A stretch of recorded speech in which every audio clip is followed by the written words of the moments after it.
Doktor, magnesium ni apa benda sebenarnya? Okey, magnesium ni sebenarnya dia adalah kandungan dalam air zam-zam.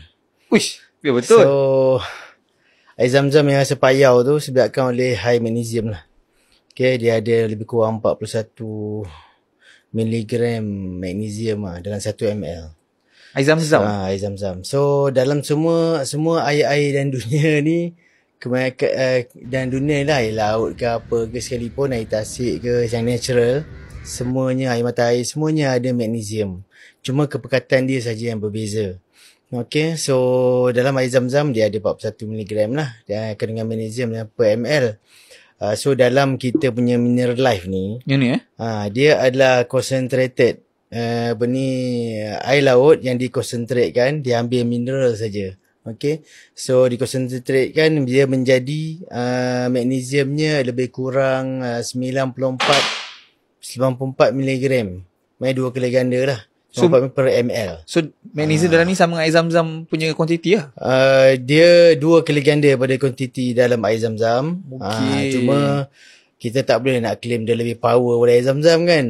Sebab air zam-zam tu mukjizat Nabi. Jadi kita tak boleh lah kata begitu. Okay? Dan air zam-zam tu sifat boleh menyembuhkan. Jadi kita guna konsep yang sama. Faham. Sebab saya terfikir kenapa tak ada orang replicate air zam-zam. Okay lah, memang impossible. Tapi nak replicate air tu. Tapi kalau tengok rasa kandungan tu, kita tahu, kita boleh check ada XYZ.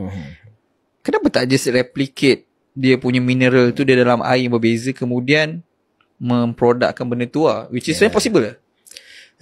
Possible kalau kita tahu kandungan tu, kita cuba extract lah daripada tempat lain. Kita tak boleh nak extract daripada air zam-zam tu sendiri. Sebab air zam-zam tak boleh dibuat kajian pun. Orang cuba cari sumber dia pun tak jumpa. Orang dah masuk kamera bawah tu pergi cari, tak ada penghujung. Uish. Dia tiba-tiba keluar daripada batu dan sebagainya. Boleh tengok kat YouTube ada video.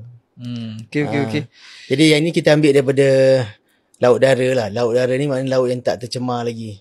Dulu dia orang ambil dekat Great Barrier Reef. Sekarang Great Barrier Reef pun dah tercemar sikit. So rasanya dia orang ada ambil dekat selatan Tasmania, adalah satu laut yang tak tercemar lagi, laut dara dia panggil, laut dara selatan Tasmania. Dan ada juga dia ambil di satu tasik di Russia sana yang masih remote lah, yang tak tercemar lagi.